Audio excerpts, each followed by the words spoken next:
Hello viewers, আসসালামু আলাইকুম। কেমন আছেন সকলে? আশা করি সকলেই ভালো আছেন। মহান আল্লাহ তাআলার অশেষ রহমতে আমিও অনেক অনেক ভালো আছি। আমি মাহদি হাসান, আজকে আছি আপনাদের সামনে। আমি আজকে আপনাদের সামনে যে পাঠটি পড়ব সেটি হচ্ছে আমাদের পাঠ 4। কমিশন সংখ্যাগরিষ্ঠ ও লঘু সংখ্যক সদস্যদের মধ্যে মৌলিক কতগুলো বিষয়ে মতপার্থক্য ছিল। সংখ্যাগরিষ্ঠরা মতে মনে করতেন প্রচলিত দরিদ্র আইনের সামান্য সংশোধন ও বেসরকারি সাহায্য কার্যক্রমের মধ্যে সহযোগিতা বৃদ্ধি করলে সমস্যা সমাধান হবে। অন্যদিকে সংখ্যালঘু সদস্যরা দরিদ্র আইন ও দারিদ্র্যের বিলোপ সাধন এবং এর পরিবর্তে ন্যূনতম জাতীয় সেবা প্রতিষ্ঠা করার পক্ষপাতী ছিলেন। পরিশেষে ঐকমত্যের ভিত্তিতে 1905 সালের দরিদ্র আইন কমিশন নিম্নোক্ত সুপারিশমালা পেশ করে। 1.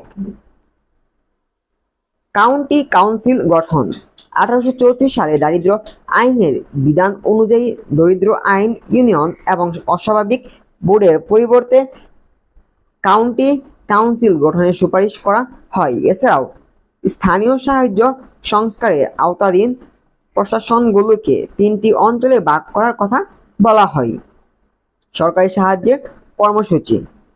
শাস্তিমূলক দরিদ্র সাহায্য কর্মসূচি বিলোপ সাধন করে মানবিক ও কল্যাণধর্মী বেসরকারি সরকারি সাহায্য কর্মসূচি প্রবর্তন করার সুপারিশ করা হয়। মিশ্র দরিদ্রগার বিলোপ।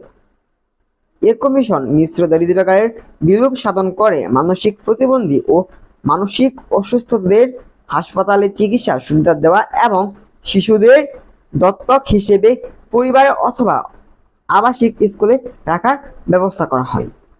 4. সামাজিক বীমা কর্মসূচি প্রবর্তন। প্রবীণদের জন্য জাতীয় পেনশন, দরিদ্রদের জন্য বিনামূল্যে চিকিৎসা সুবিধা ভাতা,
Assalamualaikum.